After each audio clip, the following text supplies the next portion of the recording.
So yeah, the go button is on. We are now recording, just to do like some weird like intro shit for future selves and what have you. Sure. Sounds For good. those of you watching, if you don't know who these two people to, I guess my left, your right, or whatever, then we can't be friends and just stop the video now. No. We're Leave it done here. running. Yeah, leave Get it out. running in the background. You don't have to watch. I need the Yeah. watch hours, but on the Exactly. but the we numbers can't be up. friends. So we have the illustrious, or two. No, how many pals are there? There's five, right? God. There's like 6 or 7. Keep growing. There's So- like We're there's getting bigger. Well, there's like honorary pals, and then like half pals and five, step like- pals and It's like I want to say there's 5 like main. like not perfect, but four pals. consistent 5 ones. core pals. Another like 5 honorary. Everyone's Auxiliary pals. So we have Auxiliary two. pals. Yes, we have two of the legendary PDH pals, Drixus and Sniff Owl. Everybody, yes, thank you for yes. And then down below, this is Papa Popper, the Papa Popper, Ryan. Say hello, Ryan. Howdy, everyone.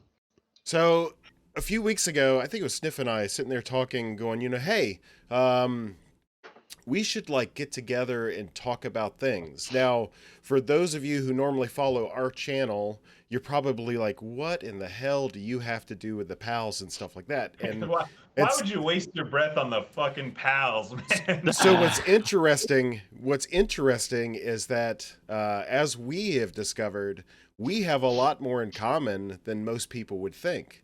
Now, granted, they're more exploratory, and even Ryan is exploratory in the realm of CPDH, but still, we're trying to do the same thing, but just do it in different ways, right? Like they're trying to have fun, like being silly and doing like strange and outrageous things, and we're trying to have fun finding the edge of the knife, the edge of the blade.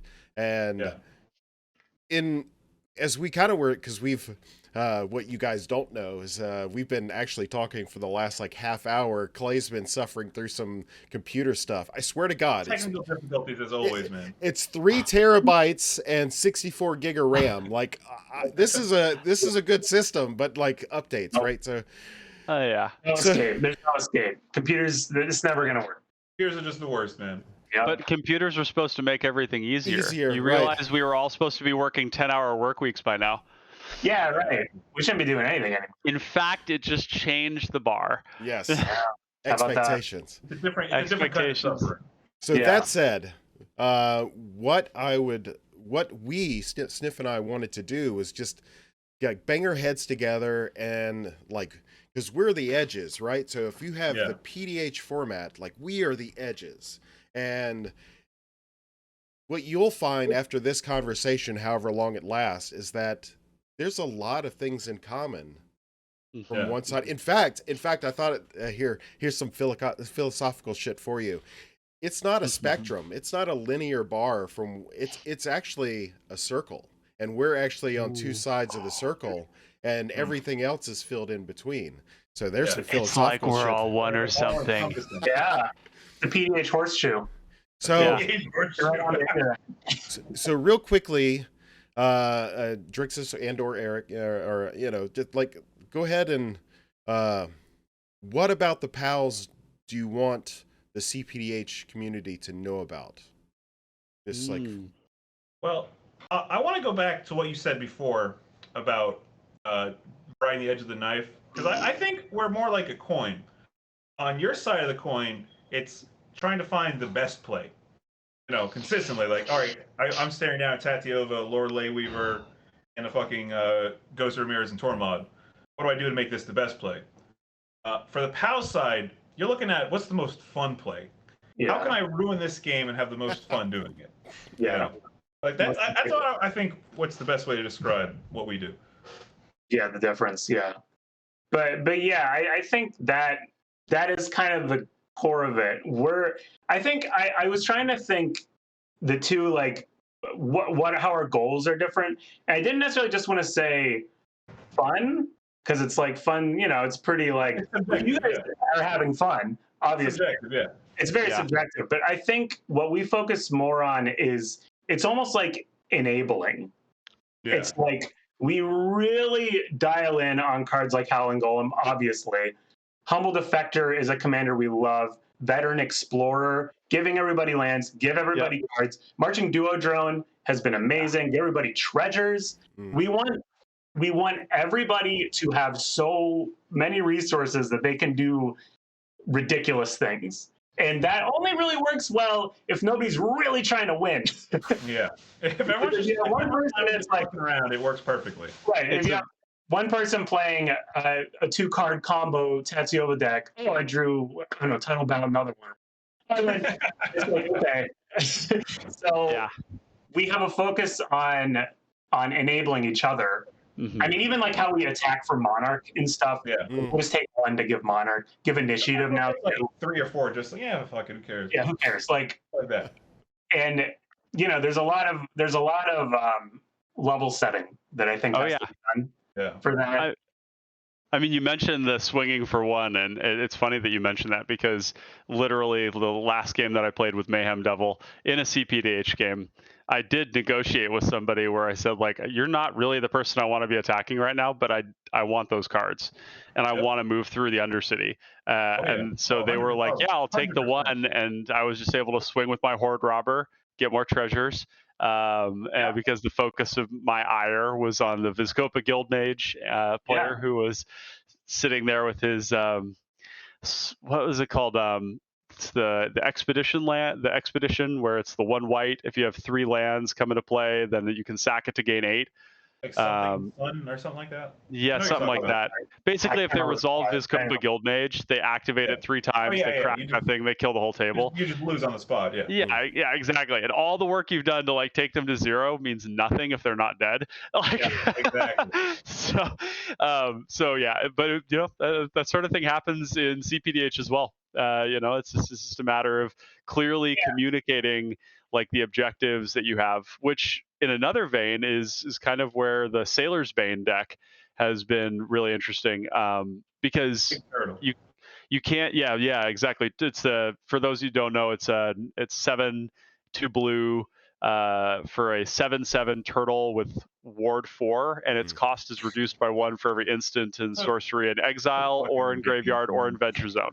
What a card. Yeah, it's insane. It's one of the more pushed uncommons I think I've ever seen printed. I don't know, for folks of you who don't know, it's very similar to Kappa Cannoneer. Kappa Cannoneer Shattered Legacy. Like, you just watch what it does in Legacy, and it's like it lands and then you die. Like, you die the very next turn. So with Sailor's Bane, I've noticed that I cannot win games unless I'm clearly communicating with the table who I'm coming after. And so there's a lot of that dynamic too, of just being like, hey, you are the last person to come after me that I'm coming after. So you can counter my thing, but it's not gonna change anything for you in the short term. That's very good intel, because at the time of this recording, I'm due to play a game with Ryan this week. And we started up a league, so it's like, politics. Oh yeah, yes. Write some notes down, buddy. Write some notes. Oh yeah, for sure.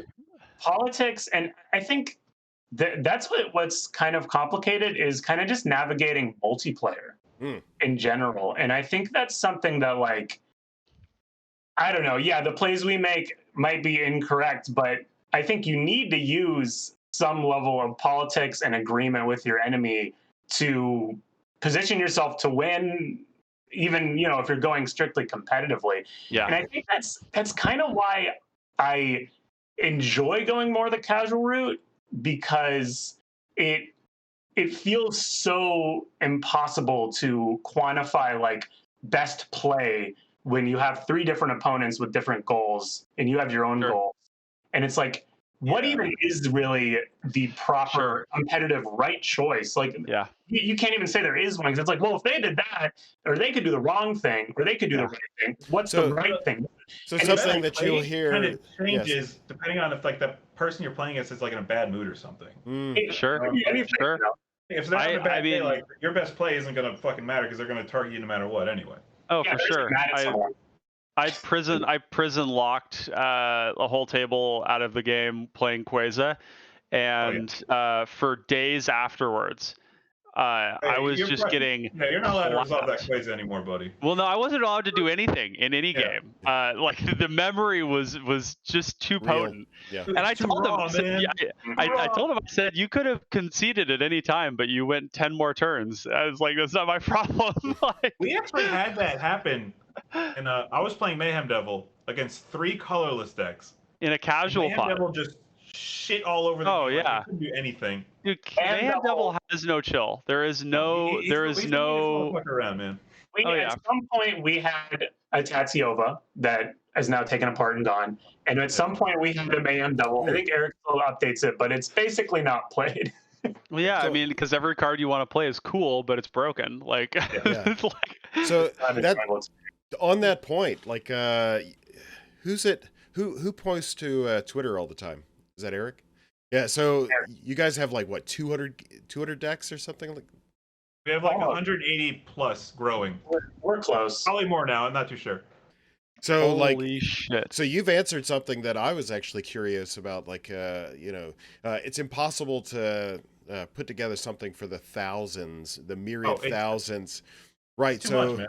trying to figure out what exactly you guys are looking for. Like everybody wants to try the hot, fresh new tech, right? So Yeah. you'll throw that together, but then how do you guys, not to diverge too much from what we were talking about, but I guess this is an interesting topic to segue into. Like, how do you decide what to keep and what not to keep in the collection?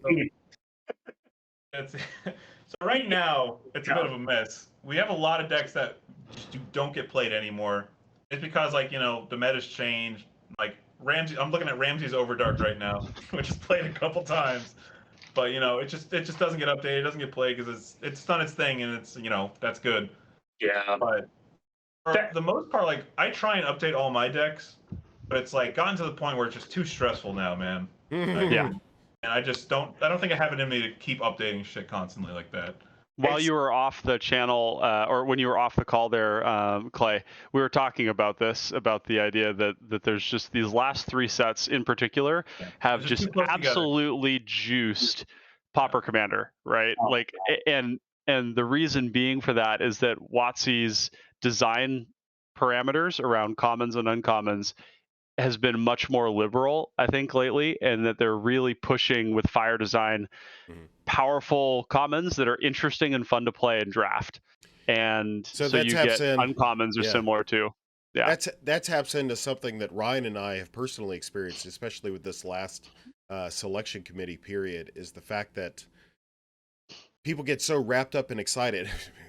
Preview season never ends, right? So as soon Oh as my a card god, is never ends. Never ends. yeah, man. as soon as a card is spoiled, Ugh. you've got 15 people that are racing to go put this deck together because they want to be the first person, So then on our end, because we're trying to rep competitiveness, now it's like, oh well, this thing is like Cormella, Rocco, Cormel is probably the best example of it, where we had lots and lots of people working at it. I had 3 people in my own local meta, and we're decent sized for the size of our format, but like we're not a huge community. I mean, we've but like we had like 3 people working on Cormella before the card was even printed. Like way before the card was ever printed, people had like their decks, and people were proxying them and stuff. So and admittedly, I fell for the same thing, and to a degree. I mean, I had Sailor's Bane written up within like.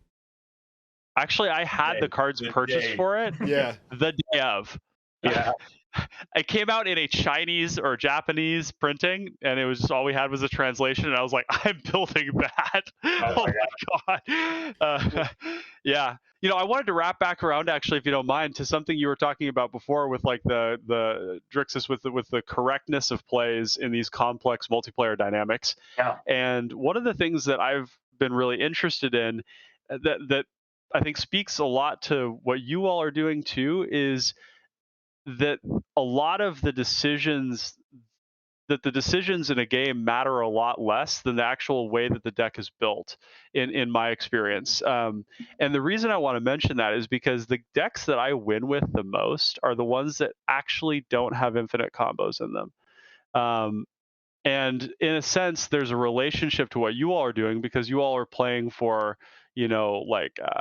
for enabling each other and for the sort of big plays and all that stuff. And it's some way similar to what I sometimes do with some of these combo-less decks where I don't have anything sort of combo, and there's no raw, high-powered flicker this thing infinitely and win the game, right? I'm gonna disagree real quick. It creates a perfect possum narrative. This is the beauty of it, right? It creates a perfect possum narrative where you don't need to convince people that you aren't the target because you simply aren't. Well, there's a problem with that though, and like Witherbloom is the perfect example of this. Now, Witherbloom, I've been saying, Ryan and I talked about this earlier. I've been saying this since day one with Witherbloom. Witherbloom and Tatyova are bedfellows, and the reason why is because they reward you for playing the game. Like how you're normally playing the game, the game actions that you're taking, they're providing reward for Murmuring just doing Mystics the same way. So you just do things. Just do things, and you're doing your thing. So that sentiment, I can't remember exactly how you put it, but that sentiment about like I just play decks that don't have combos and stuff like that. It's because you're playing commanders that reward you for playing the game, and you found that sweet spot of like the rest of us, we like let's see, I want to do something hard, so I'm gonna, I don't know, build Celestia, so so I mean so to your point, like like yes, your decks that are most successful are the ones without combos and stuff, but they are in fact rewarding you greatly for just doing the thing. So you're not wrong. I would also say that it kind of still is the effective multiplayer that enables them to do well while not being threats because of threat assessment. People see, oh, this doesn't have infinite combo, so I don't need to deal with them right now. I can wait. And then you outvalue them or whatever, and you end up winning. But it's still, in a 1v1 setting, probably the infinite combo deck would be better. So I think it's still that you're playing in a multiplayer setting that means those decks are better, but it's still because of multiplayer. Yep. They and you still have variants, you still have turn order, you still have like all of these huge difference. Like this metagame thing that we've kicked off here recently, where we're like studying. Now it's probably an artifact. We're at 26, almost 30 games, and you have a 4% chance of winning if you're sitting in the third seat. Well, there you go. It seems that we probably need a lot more data to like parse that, right? Yeah, it'll even out eventually, but still, there's so many different things that can happen. It's pretty anomalistic, 4%, but and that's the problem. It's so hard. I know people get in like arguments all the time. I don't look at the Pod Rage Discord too much, the main one, the home base. Yep. But whenever I do, I happen to like poke into the competitive one, and it always seems to be an argument about the existence of the tier list. Which there's been a lot more talk about that lately. We can talk about that if you like. Okay, because I've thought about it. I've thought a lot about it today because ironically the thing that you're talking about happened today. In the Discord. Yeah. So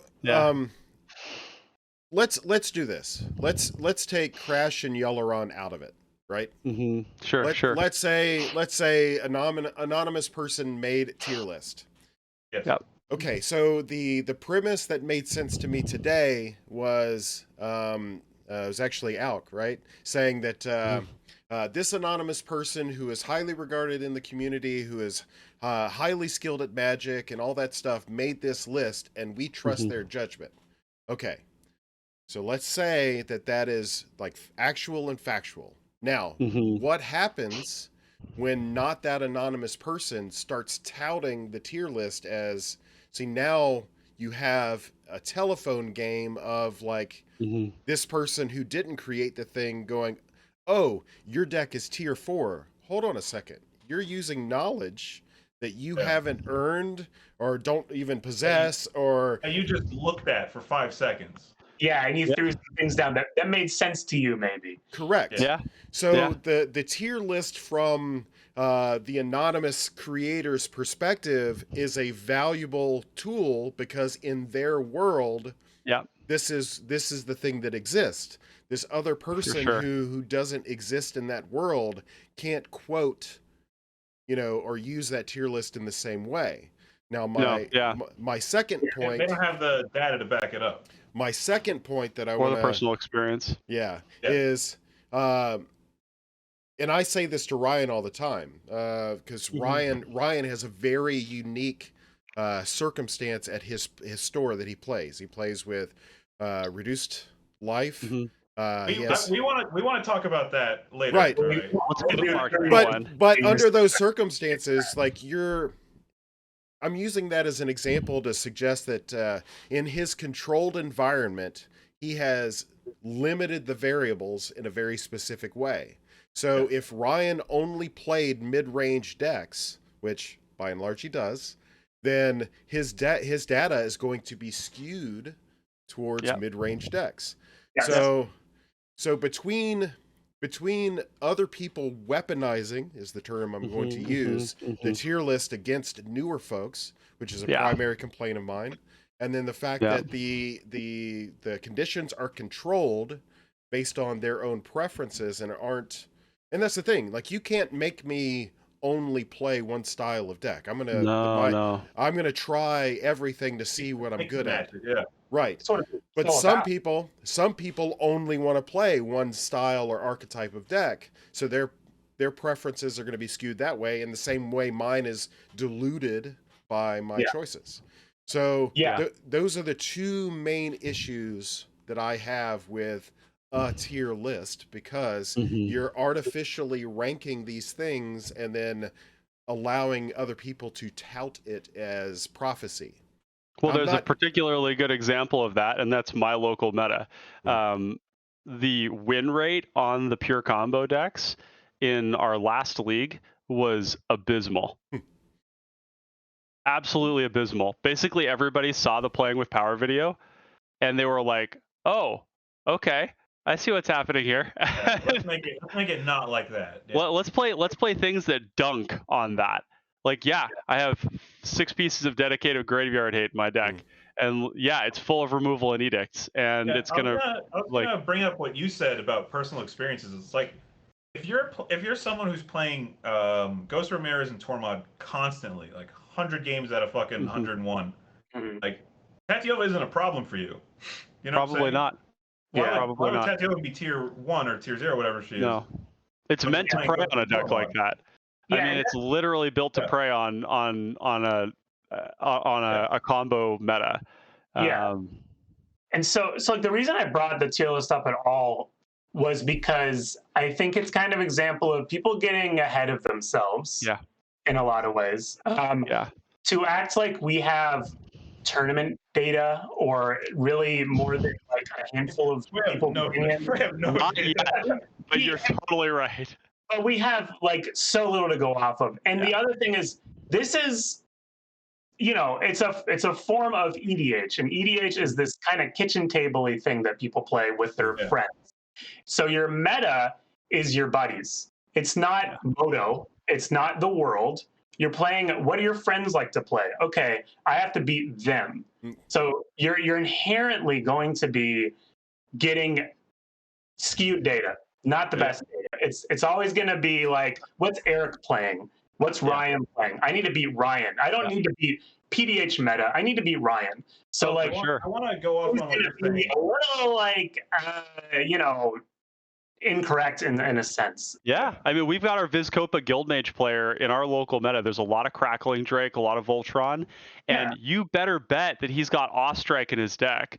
For those that don't know what Ostrike does, this card ends the freaking game. It ends the game for everybody. Like, you Ostrike a Crackling Drake that's like 17 power, and everybody dies.